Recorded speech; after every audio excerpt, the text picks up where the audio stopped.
Madam, ಇತ್ತೀಚೆಗೆ last ಒಂದು ವೀಕಿಂದ social ಮೀಡಿಯಾದಲ್ಲಿ ಬಹಳ ಹಲ್ಚಲ್ ಎಬ್ಬಿಸ್ತಾ ಇರುವಂಥದ್ದು ಗಿಗ್ಲಿ ಆರ್ಟ್.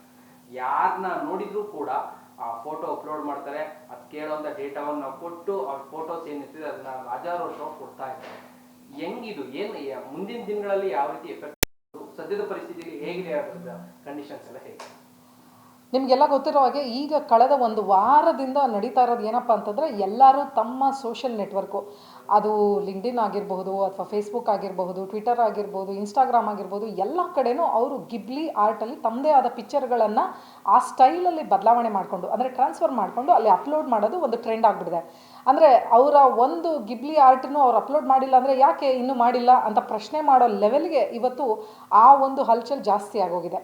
ಎರಡನೇದು, ಎಲ್ಲರಿಗೂ ಜೋಶ್ ಹೆಂಗಿದೆ ಅಂತಂದರೆ, ಅಯ್ಯೋ ನಂದು ಹೋದ ವರ್ಷ ಮದುವೆ ಪಿಕ್ಚರು, ನನ್ನ ಬರ್ತ್ಡೇ ಪಿಕ್ಚರು, ನಮ್ಮ ಅಪ್ಪ ಅಮ್ಮನ ಜೊತೆ, ನನ್ನ ಲವರ್ ಜೊತೆ, ನನ್ನ ಹಸ್ಬೆಂಡ್ ಜೊತೆ, ಮಕ್ಕಳ ಜೊತೆ, ಹೀಗೆ ಯಾವುದ್ರ ಬಗ್ಗೆನೂ ಯೋಚನೆ ಮಾಡದೆ ಪಿಕ್ಚರ್ಗಳನ್ನ ಕನ್ವರ್ಟ್ ಮಾಡಿ ಹಾಕ್ತಾ ಇದ್ದಾರೆ.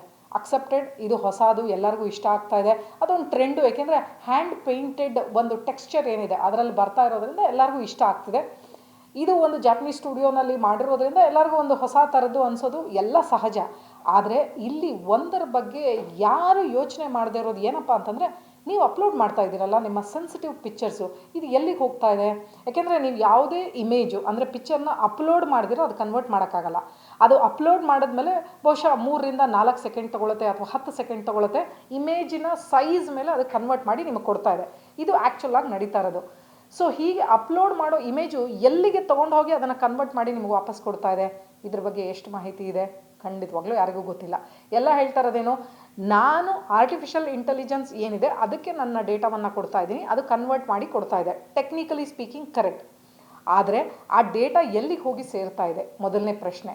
ಎರಡನೇದು, ನಿಮ್ಮ ಸೆನ್ಸಿಟಿವ್ ಇನ್ಫಾರ್ಮೇಷನು, ಅಂದರೆ ನಿಮ್ಮ ತುಂಬ ವೈಯಕ್ತಿಕವಾದ ಒಂದು ಚಿತ್ರಗಳು, ಅದು ನೀವು ಯಾರ ಜೊತೆಗಾದರೂ ಇರ್ಬೋದು, ನಿಮ್ಮ ಹಿಂದೆ ಮುಂದೆ, ಅಂದರೆ ಎಷ್ಟೋ ಜನ ಅವರು ಇರುವಂತಹ ರೂಮಿಂದ ಆಗಿರಬಹುದು ಅಥವಾ ಬೇರೆ ಯಾವುದೋ ಬಿಲ್ಡಿಂಗಿಂದ ಆಗಿರ್ಬೋದು, ಇದೆಲ್ಲ ಸೆನ್ಸಿಟಿವ್ ಇನ್ಫಾರ್ಮೇಷನನ್ನು ಅಪ್ಲೋಡ್ ಮಾಡ್ತಾ ಇದ್ದೀರಾ.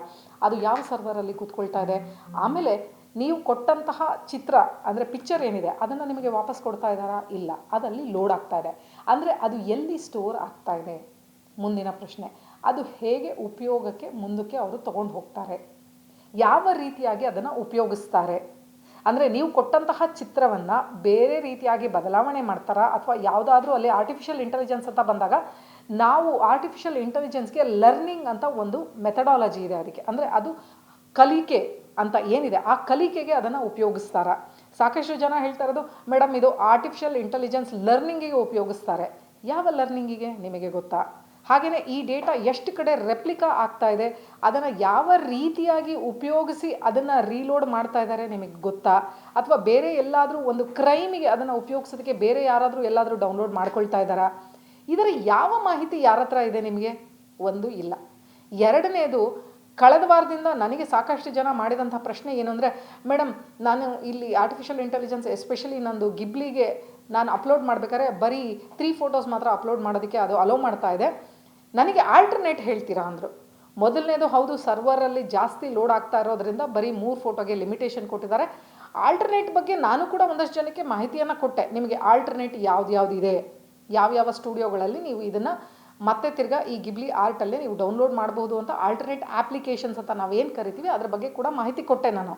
ಆದರೆ ಅಲ್ಲಿರೋ ಪ್ರಶ್ನೆನೂ ಅದೇ, ಈ ಅಪ್ಲಿಕೇಶನ್ಗಳನ್ನು ಯಾರು ಕ್ರಿಯೇಟ್ ಮಾಡಿದ್ದಾರೆ, ಯಾರು ಡಿಸೈನ್ ಮಾಡಿದ್ದಾರೆ, ಇದರ ಸರ್ವರ್ಗಳು ಎಲ್ಲಿದೆ, ನಾವು ಕೊಟ್ಟಂತಹ ಫೋಟೋಗಳು ಎಲ್ಲಿಗೆ ಹೋಗಿ ಕೂರ್ತಾ ಇದೆ, ಅದನ್ನು ಯಾವ ರೀತಿಯಾಗಿ ಉಪಯೋಗಿಸ್ತಾರೆ, ಅದು ಎಲ್ಲಿ ಮಿಸ್ಯೂಸ್ ಆಗಬಹುದು.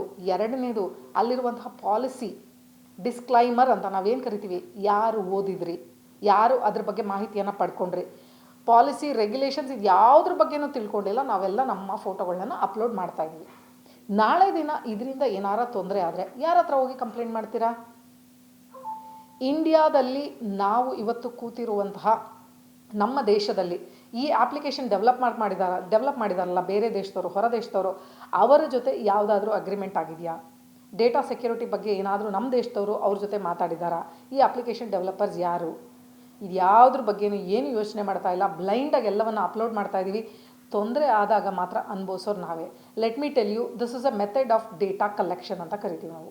ಡೇಟಾವನ್ನು ಹೆಕ್ಕಿ ತೆಗೆಯೋದಕ್ಕಿಂತ ನೀವಾಗೇ ಕೊಡುವಂತಹ ಒಂದು ದಾರಿ ಇದೆ. ಏಕೆಂತಂದರೆ ನಿಮಗೆ ಒಂದೆರಡು ಫೋಟೋ ಅಪ್ಲೋಡ್ ಮಾಡಿ ಅಂದರೆ ಹಲವಾರು ಪ್ರಶ್ನೆ ಕೇಳ್ತೀರಾ. ನೀವು ಯಾರು, ನಿಮಗೆ ಯಾಕೆ ಕೊಡಬೇಕು, ಇದೆಲ್ಲ ಪ್ರಶ್ನೆ ಕೇಳ್ತೀರಾ. ಆದರೆ ಇಲ್ಲಿ ಏನಾಗಿದೆ, this is a methodology. Data ಕಲೆಕ್ಷನ್ಗೆ ಒಂದು ಮೆಥಡಾಲಜಿ ಇದು. ಈಸಿಯಾಗಿ ನೀವಾಗೆ ಕೊಡ್ತಾ ಇದ್ದೀರಾ. ಇವತ್ತು ಸೆಲೆಬ್ರಿಟೀಸ್ ಆಗಿರ್ಬೋದು, ಗೌರ್ಮೆಂಟ್ ಅಫಿಷಿಯಲ್ಸ್ ಆಗಿರ್ಬೋದು, ಸಣ್ಣ ಮಕ್ಕಳಾಗಿರ್ಬೋದು, ಯಾವುದೇ ವಯಸ್ಸಿನ ಒಬ್ಬ ವ್ಯಕ್ತಿಯನ್ನು ನೀವು ನೋಡ್ತಿದ್ದೀರಾ ಅಂದರೆ ಅವರ ಈ ಗಿಬ್ಲಿ ಆರ್ಟ್ನ ಪಿಕ್ಚರಿನ ಮೂಲಕ ನೀವು ನೋಡ್ತಾ ಇದ್ದೀರಾ ಇವತ್ತು. ಅಂದರೆ ಆ ಲೆವೆಲ್ಲಿಗೆ ಇದು ಪ್ರತಿಯೊಬ್ಬರಲ್ಲೂ ಹರಿದಾಡಿ ಅವರ ಮನಸ್ಸಿನಲ್ಲಿ ಇದನ್ನು ನಾನು ಮಾಡಲೇಬೇಕು ಅಂತ ಒಂದು ಆಸೆಯನ್ನು ಹುಟ್ಟಿಸ್ತಾ ಇದೆ.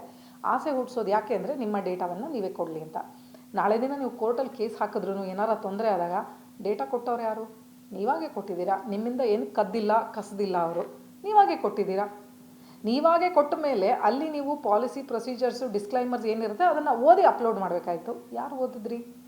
ಅಂದರೆ ಕೋರ್ಟಲ್ಲಿ ಕೂಡ ಕೇಸ್ ನಿಲ್ಲಲ್ಲ. ಅದು ನಮ್ಮ ಭಾರತದಲ್ಲೇ ಅಲ್ಲ, ಮಾತ್ರ ಹೊರಗಡೆನಲ್ಲೂ ಇದೇ ಪಾಲಿಸಿ ಆ್ಯಂಡ್ ಪ್ರೊಸೀಜರ್ಸು. ನೀವು ಓದಿದ್ರಾ? ಇಲ್ಲ.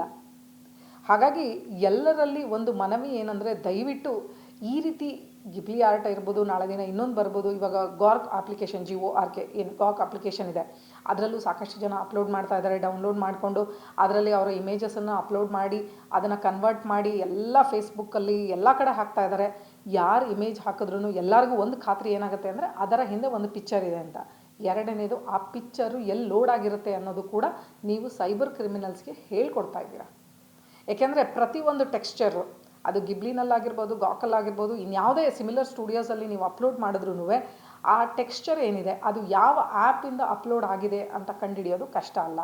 ಅಂದರೆ ಸೈಬರ್ ಅಪರಾಧಿಗಳಿಗೆ ನೀವೇನು ಹೇಳ್ತಿದ್ದೀರಾ ಅಂದರೆ, ನಿಮ್ಮ ಡೇಟಾ ಎಲ್ಲಿದೆ, ನೀವು ಎಲ್ಲಿಂದ ಅದನ್ನು ತೆಕ್ಕೊಳ್ಬಹುದು ಅಂತ ನೀವಾಗೆ ದಾರಿ ತೋರಿಸ್ತಾ ಇದ್ದೀರಾ. ಸೊ ಹಾಗಾಗಿ ಇದ್ರ ಬಗ್ಗೆ ನೀವು ಗಮನ ಹರಿಸ್ಬೇಕಾಗತ್ತೆ. ಹಾಗೆಯೇ ಮಕ್ಕಳಿಗೆ ಇದನ್ನು ಹೇಳ್ಕೊಡ್ಬೇಕಾಗತ್ತೆ. ಯಾಕೆಂದರೆ ಲೈವ್ ಪಿಕ್ಚರ್ಸನ್ನು ಕೂಡ ಅಪ್ಲೋಡ್ ಮಾಡ್ಬೋದು. ಮಕ್ಕಳು ತಮಾಷೆಗೆ ಎಷ್ಟೋ ಜನರ ಮನೆಯಲ್ಲಿ ಸೆನ್ಸಿಟಿವ್ ಇನ್ಫಾರ್ಮೇಷನ್, ಅಂದರೆ ತಾಯಿ ತಂದೆ ರೂಮಲ್ಲಿರೋದಾಗಿರ್ಬೋದು, ಅಕ್ಕ ತಂಗಿಯರು ಬೇರೆ ಎಲ್ಲೋ ಬಟ್ಟೆ ಬದಲಾಯಿಸ್ತಾ ಇರುವಂಥ ಜಾಗ ಆಗಿರ್ಬೋದು, ಅವ್ರಿಗೇನು ಗೊತ್ತಾಗಲ್ಲ. ಎಲ್ಲ ಇಮೇಜ್ಗಳನ್ನು ಡೈರೆಕ್ಟಾಗಿ ಅದರ ಮೇಲೆ ಅಪ್ಲೋಡ್ ಮಾಡ್ತಾ ಇರೋದು ಕೂಡ ಕಂಡು ಬಂದಿದೆ. ಇದೆಲ್ಲವೂ ಬಹಳ ಸೂಕ್ಷ್ಮವಾದ ವಿಷಯ. ಮಕ್ಕಳಿಗೆ ತಿಳಿ ಹೇಳಬೇಕು ನೀವು. ಏಕೆಂದರೆ ಇದು ಆಟ ಅಲ್ಲ. ಸೈಬರ್ ಪ್ರಪಂಚದಲ್ಲಿ ಇದು ಬಹಳ ಒಂದು ನಾಳೆ ದಿನ ದೊಡ್ಡ ಸೈಬರ್ ಕ್ರೈಮೇ ಆಗ್ಬೋದು ಈ ಫೋಟೋಸ್ಗಳ ಮೂಲಕ. ಅದನ್ನು ನಾವು ತಡೆ ಹಿಡಿಬೇಕು ಅಂದರೆ ಇವತ್ತಿನ ಮಕ್ಕಳಿಗೆ ನಾವು ಇದ್ರ ಬಗ್ಗೆ ಹೇಳ್ಕೊಡ್ಲೇಬೇಕಾಗತ್ತೆ. ಆ ದೊಡ್ಡ ಅನಾಹುತ ಆಗಬಾರ್ದು ಅಂತಿದ್ರೆ ನಮ್ಮೆಲ್ಲರ ಗಮನ ನಮ್ಮ ಮಕ್ಕಳ ಚಟುವಟಿಕೆ ಮೇಲೆ ಇರಬೇಕು. ಹಾಗೆಯೇ ಈ ಆರ್ಟ್ ಏನಿದೆ, ಗಿಬ್ಲಿ ಆರ್ಟ್ ಅಂತ ನಾವೇನು ಕರಿತಾ ಇದ್ದೀವಿ, ಇದ್ರ ಬಗ್ಗೆ ಮಕ್ಕಳಿಗೂ ಕೂಡ ತಿಳಿ ಹೇಳಬೇಕು. ಪರ್ಮಿಷನ್ ಇಲ್ದಿರ ಫೋಟೋಸ್ ಅಪ್ಲೋಡ್ ಮಾಡಬಾರ್ದು, ಫೋಟೋಸ್ ತೆಗಿಬಾರ್ದು, ಡೈರೆಕ್ಟಾಗಿ ಲೋಡ್ ಆಗಬಾರ್ದು.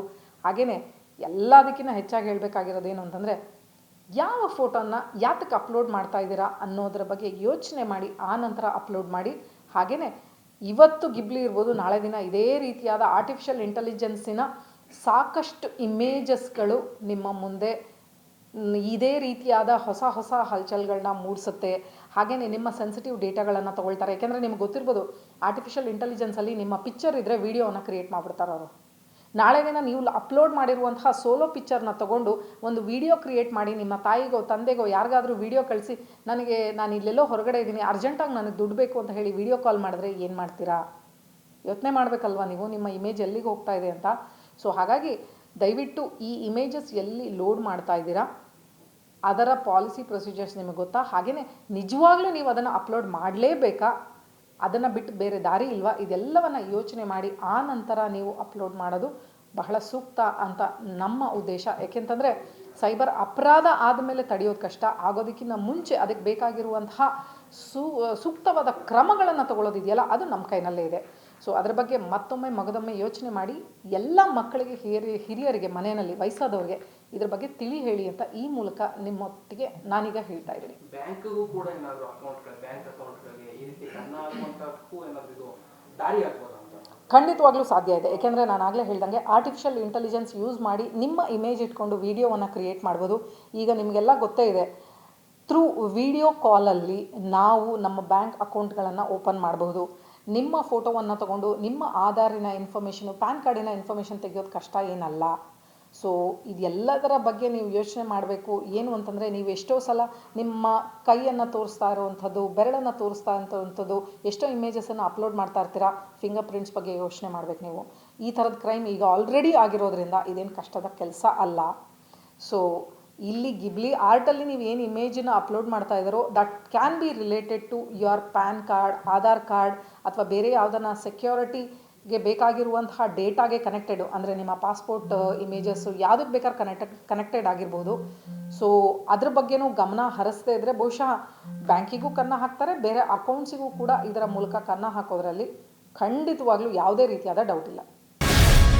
ಗ್ಯಾರಂಟಿ ನ್ಯೂಸ್, ಸುದ್ದಿ ಖಚಿತ, ನ್ಯಾಯ ನಿಶ್ಚಿತ.